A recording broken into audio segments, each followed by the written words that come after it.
우리 옆에 계신 분들과 또 인사 나누겠습니다. 아까 예배 끝나기 전에 인사 나눴던 것처럼 무조건 감사합니다라고 인사 나누겠습니다. 옆에 계신 분들과 인사 나누겠습니다. 무조건 감사합니다. 무조건 감사합니다. 어, 매주마다 솔직히 말씀을 드리면 주일을 준비하면서 토요일 날 제가 잠을 잘 못 자요. 굉장히 설렙니다. 물론 말씀을 전하기 위해서도 설레지만 어저께는 특별히 더 설레었어요. 지금도 가슴이 콩닥콩닥 뛰고 있는데 보이시나요? 이렇게 뛰고 있잖아요. 왜 더 설렜냐면 오늘 분명히 아재 개그를 해서 성도님들에게 웃음을 드리려고 준비를 했거든요. 그래서 한편으로 우리 성도님들이 웃는 모습만 봐도 내가 너무나 설레겠다라고 하는 마음으로 아재 개그를 준비해서 어젯밤부터 굉장히 설레었습니다. 어쨌든 오전에 한번 했지만 오후까지도 준비해 놓은 게 있기 때문에 딱 두 가지만 하겠습니다. 음, 제가 아재 개그를 하는 이유는 여러 가지 봉사하시고 또 여러 가지 교회 일 하시느라고 지치신 우리 모든 성도님들이 그냥 뭐 허무하겠지만 한번 예배 시간에 웃고 돌아가셨으면 좋겠어요. 그런 마음으로 준비를 했습니다. 임금님들 중에서 세상에는 이제 왕들 있잖아요. 임금이라고 하기도 하고 임금님들 중에서 정말 가장 불쌍한 임금이 있어요. 임금님이 있는데 세상에서 있는 임금님 중에 가장 불쌍한 임금님은 누구일까요? 네? 자신 있게 말씀하시면 괜찮아요. 벌거벗은 임금님. 부끄러운 임금이고 그분은 부끄러운 임금이고 불쌍한 임금님. 정말 임금님 중에서 제일 불쌍한 임금님이 계세요. 누굴까요? 이경수 권사님 누군지 모르세요? 우리 조미호 권사님 누군지 아시겠어요? 임금님 중에서 제일 불쌍한 임금님은 여러분들이 너무나 잘 알고 계세요. 매년 연말이면 우리가 늘 듣는 말이에요. 최저임금. 최저임금. 예. 최저임금님이라고 부르시면 되죠. 우리가 연말에 되면, 연초에 되면 최저임금을 책정하잖아요. 그래서 임금님 중에서 제일 불쌍한 임금이 최저임금님이고, 이제 웃으시라고 말씀드린 거고, 또 한 가지는 우리가 스님을 이제 중이라고 부를 때가 있잖아요. 옛말에 지금의 현대의 한글 말고 옛날에 쓰던 한글에는 중님이라는 말이 있었어요. 중에 님을 붙였어요. 그래서 중님이라고 했는데 중님이 화가 나셨을 때 먹는 음식이 뭘까요? 중님이 화가 나셨을 때 먹는 음식 뭐가 있을까요? 우리 오세훈 집사님 잘하실 텐데 오세훈 집사님 잘하실 텐데 중님이 화가 나셨을 때 자주 드시는 음식은 중화 요리예요. 중화 요리. 중님이 화났을 때 드시는 요리. 그래서 이제 중화 요리입니다. 조미호 권사님, 이경수 권사님, 재미있으셨나요? 예, 특히 우리 교사 선생님들 여러 가지 또 성경학교 앞두고 수련회 앞두고 또 매일같이 기도회도 하시고 여러 가지 또 준비하시느라고 힘드실 텐데 웃으시면서 모든 걸 준비하셨으면 좋겠습니다. 그리고 특별히 오늘 맥주 감사 주일이잖아요. 그래서 우리가 다른 것보다도 먼저 웃으면서 하나님께 감사하고 옆에 계신 분들에게 다시 한번 웃으면서 무조건적으로 감사합니다라고 그렇게 고백할 수 있는 우리 모두가 되기를 축복을 드립니다. 오늘 말씀해 보면 빌립보서 4장 10절에서 13절까지 말씀해 보면 사도 바울이 빌립보 교회 그러니까 사도 바울이 성경을 보면 처음에는 이스라엘 땅에서 위로 쭉 올라가면 이제 과거에는 터키, 지금은 티르키예라고 하는 이름이 바뀌었는데 터키라고 하는 큰 나라가 나옵니다. 사도 바울은 처음에는 그 터키에 있는 곳에만 거기까지만 말씀을 전하려고 했습니다. 사도행전에 보면 이렇게 준비를 하고 있었는데 하나님께서 사도 바울을 스톱시키셨어요. 터키 지역을 먼저 하지 말고 복음을 터키 바로 옆에 있는 이제 유럽 땅이 시작되는 지금의 그리스거든요. 터키 옆에가 그리스인데 그리스부터 유럽이 시작이 되는데 터키 땅에 가서 복음을 증거하지 말고 유럽 땅이 시작되는 그리스 지역, 오늘날의 그리스 지역에 가서 복음을 증거하라고 하나님께서 이끄셨습니다. 그래서 사도 바울은 이제 터키 지역에 있는 복음을 증거하다가 잠시 멈추고 바다를 건너서 지중해 바다를 건너서 유럽이 시작되는 오늘날의 그리스 땅에 가서 복음을 전하기 시작했습니다. 그래서 유럽 땅이 시작되는 그 오늘날의 그리스 땅에 가서 복음을 증거하기 시작했는데 유럽에 가서 복음을 처음 전했을 때 제일 먼저 세워진 교회가 빌립보 교회입니다. 그러니까 빌립보 교회는 오늘날의 그리스라고 하는 나라의 땅에 있는 곳이 빌립보 교회입니다. 근데 그 빌립보 교회 성도들에게 오늘 사도 바울이 편지를 보내고 있는데 이 편지는 감옥 안에서 보내고 있는 것입니다.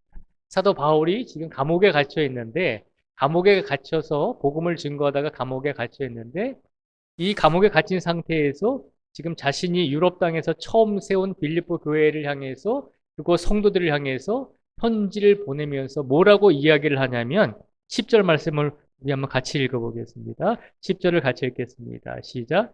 내가 주 안에서 크게 기뻐함은 너희가 나를 생각하다는 것이 이제 다시 싹이 나매니 너희가 또한 이를 위하여 생각은 하였으나 기회가 없었느니라. 아멘. 감옥에 갇혀 있는 사도 바울이 복음을 증거하다가 감옥에 갇혀서 고생을 하고 있는 사도 바울이 빌립보 교회 성도들에게 편지를 보내면서 뭐라고 이야기하냐면 내가 주 안에서 크게 기뻐함은이라고 그렇게 말을 전하고 있습니다. 내가 감옥에 갇혀 있지만 내가 주 안에서 기뻐하고 있다는 것입니다. 빌립보서를 보면 빌립보서가 4장으로 되어 있거든요. 4장으로 되어 있는데 이 안에서 가장 많이 나오는 말이 주 안에서 기뻐하라라고 하는 말씀입니다. 그러니까 우리가 인간적으로 생각하면 감옥에 갇혀 있는데 무슨 감옥에 갇혀서 힘들고 어려운 상황인데 무슨 주 안에서 기뻐하라라고 하는 말이 나오는가라고 생각할 수 있지만 그러나 감옥에 갇혀 있는 상황 속에서 이 빌립보서 전체의 말씀을 보면 사도 바울이 가장 많이 사용한 말이 주 안에서 기뻐하라는 것입니다. 그러니까 이 4장 10절 말씀을 통해서도 먼저 말하고 있잖아요. 내가 주 안에서 크게 기뻐하고 있습니다. 라고 하면서 빌립보 교회 성도들에게도 기뻐하라고 권면하고 있는 것입니다. 그런데 우리가 가만히 사도 바울을 보면 도대체 감옥에 갇혀 있는 사도 바울이 지금 고난과 고통을 당하고 있는 사도 바울이 어떻게 해서 주 안에서 기뻐하는 마음을 가질 수 있었는가라고 하는 것입니다. 도대체 이 사도 바울에게는 어떤 일들이 있었기 때문에 어떤 삶을 살았기 때문에 주 안에서 기뻐할 수 있는가. 특히 감옥에서 복음 때문에 신앙 때문에 이렇게 고통을 당하고 있는데 어떻게 주 안에서 기뻐할 수 있는가라고 하는 질문을 저희가 한번 던져보겠습니다.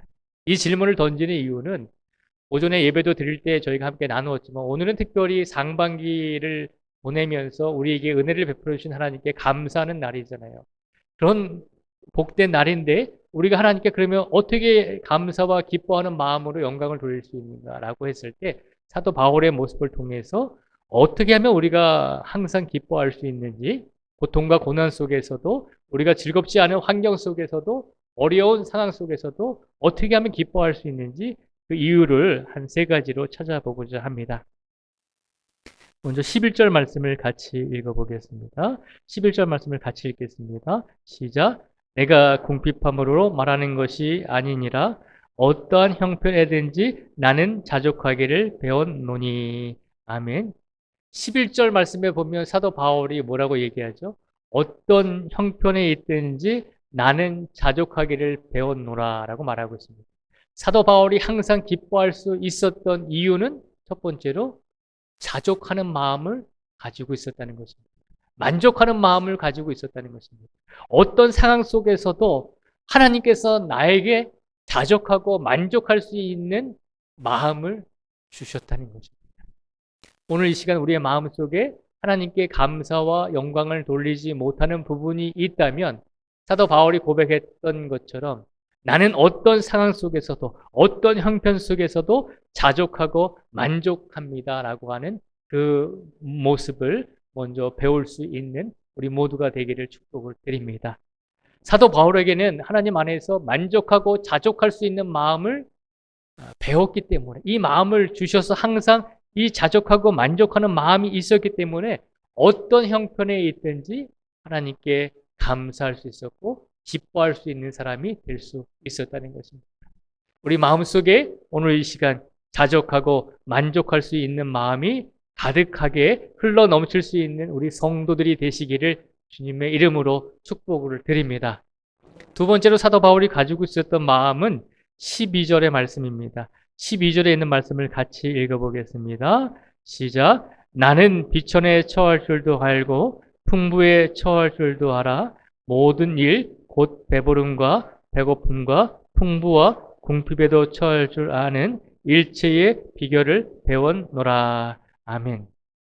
사도 바울이 항상 기뻐할 수 있었던 두 번째 이유가 무엇일까요? 12절에 보면 이렇게 고백을 합니다.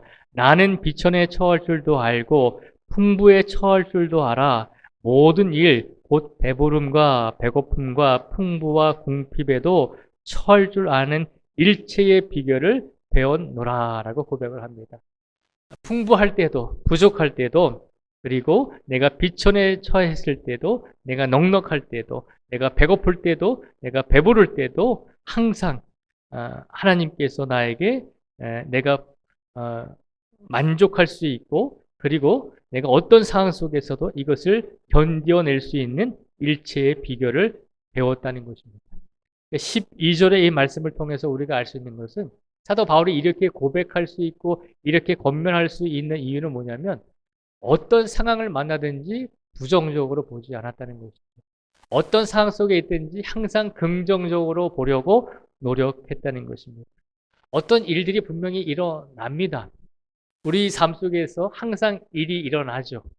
무엇을 먹어야 되는지 결정해야 되고 어떤 곳을 향해서 갈 때 어떤 교통편을 통해서 가야 할지도 우리가 결정을 해야 합니다.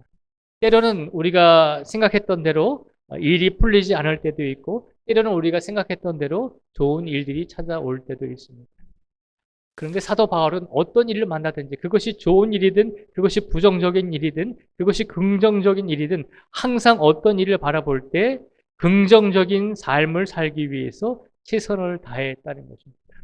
배고플 때도 배부를 때도 그리고 비천에 처했을 때도 풍부에 처했을 때도 나는 이것을 항상 내가 이 상황 속에서 만족하고 이 상황 속에서 이 모든 상황 속에서 감사할 수 있는 그런 긍정적인 마음으로 나는 삶을 바라보았습니다. 라고 하는 고백을 우리에게 행하고 있는 것입니다. 사도 바울이 항상 주 안에서 기뻐할 수 있었던 것은 그에게 항상 좋은 일들만 있었던 것이 아니라 어떤 일들이 우리에게 주어졌든지 그 일을 바라볼 때 물론 부정적인 부분도 있죠. 그러나 부정적인 부분도 있지만 분명히 그 부정적인 부분들을 통해서 부정적인 것을 부정하게 되면 어떻게 될까요? 부정적인 것을 부정하게 되면 이렇게 지금 힘든 상황인데 나는 이것을 이겨낼 수 있어 라고 하면서 그 부정적인 것을 부정하게 되면 결과는 긍정적인 것이 된다는 것입니다. 그러니까 어떤 일을 바라보든지 긍정적이든 부정적이든 항상 긍정적인 삶을 살기 위해서 사도 바울은 최선을 다했다는 것입니다. 모든 일에 자족하고 모든 것에 만족하고 모든 것을 하나님께서 어떤 것을 주시든지 긍정적으로 생각하고 긍정적으로 받아들일 때 사도 바울에게는 항상 주 안에서 크게 기뻐하는 마음을 갖게 되었고 그 기뻐하는 마음을 가지고 하나님께 감사와 영광을 돌릴 수 있게 되었다는 것입니다. 오늘 이 시간 우리 성도님들의 모든 삶 속에서 어떤 일들이 일어나든지 우리 가정에서 어떤 일들이 일어나든지 우리 신앙의 공동체에서 혹은 우리 마음이 상하고 우리 마음이 좀 아픈 일들이 일어날지라도 때로는 가끔 보면 성도님들 가운데 우리를 위로해 주는 말을 하면서 얄밉게 얘기하는 사람들도 분명히 있잖아요. 그럴지라도 긍정적으로 모든 삶을 바라봄으로 하나님께서 주시는 참된 기쁨과 감사를 누릴 수 있는 우리 모두가 되기를 주님의 이름으로 축복을 드립니다. 사도 바울이 하나님께 늘 기뻐함으로 감사와 영광을 돌릴 수 있었던 것은 세 번째로 아주 중요한 이유가 있습니다. 13절의 말씀을 같이 읽어보겠습니다. 시작. 내게 능력 주시는 자 안에서 내가 모든 것을 할 수 있느니라. 아멘. 사도 바울이 항상 주님 안에서 기뻐할 수 있었고 항상 감사할 수 있었던 이유가 무엇일까요? 만족하고 스스로 자족할 뿐만 아니라 모든 것에 긍정적인 삶을 살려고 최선을 다했습니다. 그런데 중요한 것은 인간적인 노력과 인간적인 행위를 아무리 할지라도 우리가 하나님 안에서 항상 기뻐할 수 있는 것은 하나님께서 우리에게 능력을 주셔야 된다는 것입니다. 가장 중요한 것은 그것입니다. 우리가 할 수 있는 최선의 일을 다하고 하나님께 간구하고 하나님을 의지할 때 하나님께서는 우리에게 어떤 일도 어떤 상황도 긍정적으로 자족하고 만족하며 기뻐하며 감사할 수 있는 삶을 살 수 있도록 우리에게 하나님의 능력을 우리에게 더하여 주신다는 것입니다. 하나님의 능력이 사도 바울에게 임했기 때문에 사도 바울은 어떤 환경과 어떤 상황 속에서도 자족할 수 있었고 긍정적으로 생각할 수 있었고 하나님의 능력이 사도 바울에게 임했기 때문에 항상 주 안에서 기뻐할 수 있었던 사람이 될 수 있었던 것입니다. 우리는 사도 바울보다 풍족한 삶을 살고 있잖아요. 우리는 사도 바울보다 자유롭게 신앙생활을 하고 있잖아요.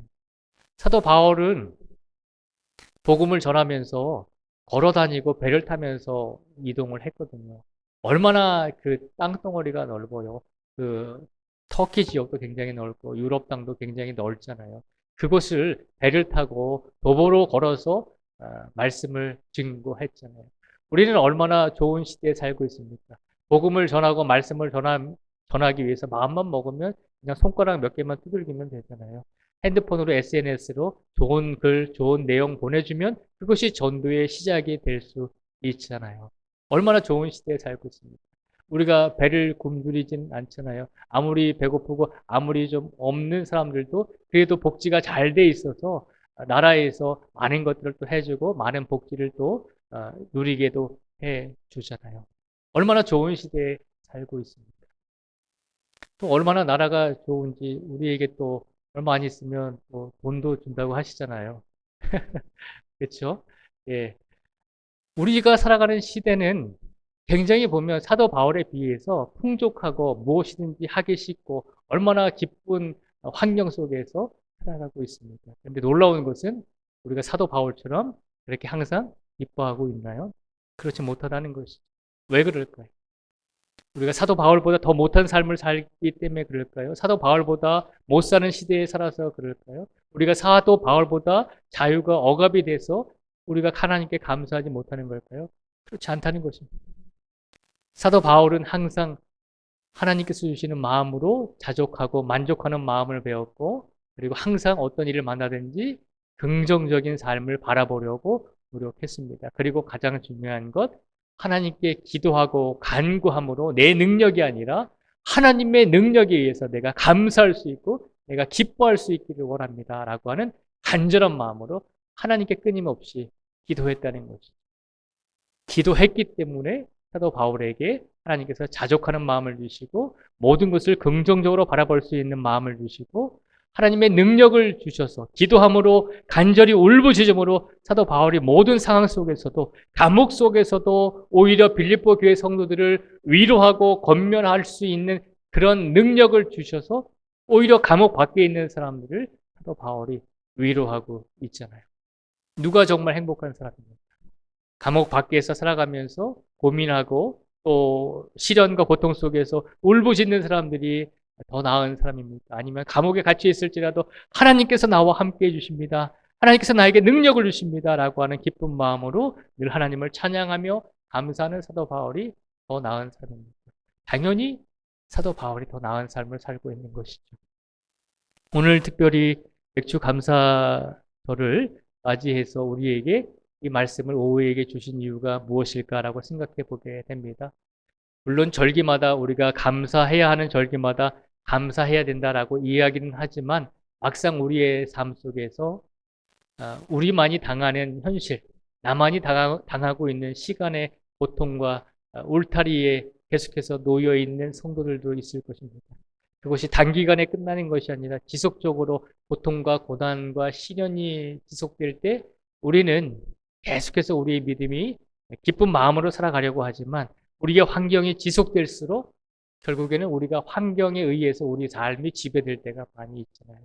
그래서 우리가 감사해야 함에도 불구하고 감사하지 못할 때가 많이 있다는 것입니다. 오늘 말씀을 통해서 하나님께서 우리에게 말씀하십니다.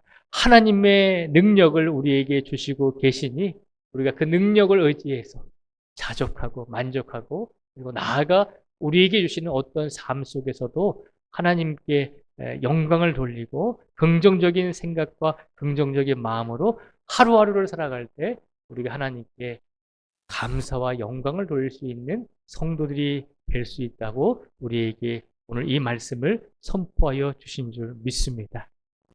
하나님께서는 우리에게 우리의 성공을 원하시는 것이 아니잖아요. 하나님께서는 우리의 성공을 원하시는 것이 아니라 우리 자신을 원하고 계십니다. 하나님께서는 우리의 업적을 원하시는 것이 아니라 하나님께 항상 순종하는 믿음으로 살아주기를 그렇게 우리에게 원하고 계신다는 것입니다. 그러니 오늘도 우리의 삶 속에서 우리가 맥주감사절을 통해서 오늘부터라도 다시 한번 하나님께 기도하고 하나님께 더 간구함으로 하나님의 능력을 사모하시고 그 능력이 우리에게 주어졌을 때 모든 것을 만족하고 모든 것을 자족할 수 있는 마음을 달라고 기도하시고 또한 어떤 일을 만나든지 부정적인 생각이 들 때도 있지만 그러나 그 부정적인 생각을 부정함으로 긍정적인 결과로 우리의 삶이 이어질 수 있도록 우리를 이끌어 달라고 기도하실 수 있는 우리 모든 성도들이 되시기를 주님의 이름으로 축복을 드립니다. 다시 한번 옆에 계신 분들에게 우리 인사 나누겠습니다. 사랑하고 축복합니다 하고 인사 나누겠습니다. 사랑하고 축복합니다. 사랑하고 축복합니다. 오후 시간에도 저녁 시간에도 평안하게 오늘 하루를 잘 보내실 수 있기를 주님의 이름으로 다시 한번 축복을 드립니다. 기도하겠습니다. 하나님 아버지 감사합니다. 오늘 특별히 하나님께서 우리에게 베풀어 주신 은혜에 감사하는 맥주 감사 주일입니다. 하나님, 우리가 하나님께 무엇을 감사할 수 있겠습니까? 하나님이 우리에게 무슨 은혜를 주셨습니까? 라고 그렇게 질문하고 반문할 수도 있습니다. 그런데 하나님께서 오늘 사도 바울을 통해서 하나님께서 우리에게 능력을 주실 때 하나님께서 우리에게 은혜를 많이 주셔서 우리로 하여금 자족하고 만족할 수 있을 때 우리로 하여금 부정적인 모습보다는 긍정적인 모습을 더 생각할 때 하나님께 참으로 기쁜 마음으로 감사와 영광을 돌릴 수 있는 성도가 될 수 있음을 우리에게 일깨워 주셨습니다. 이 말씀 주신 것만으로도 하나님께 감사드릴 수 있는 우리 모두가 되게 하여 주시옵소서. 간절히 간구하오니 고된 인생을 살아가고 있는 모든 성도 한 분 한 분의 영혼을 위로하여 주시고 아무리 발버둥 쳐도 이 모든 상황이 변하지 않을 것 같은 이 틀 속에서 하나님께서 분명히 살아계시고 하나님께서 분명히 우리 모든 성도 한 분 한 분의 인생을 이끌어 가시고 섭리하고 계신다는 사실을 깨닫게 하시고 확신케 하여 주시고 그 믿음으로 우리의 남은 인생을 살아낼 수 있는 힘을 더하여 주시기를 간절히 원하오며 예수님의 이름으로 기도드립니다. 아멘.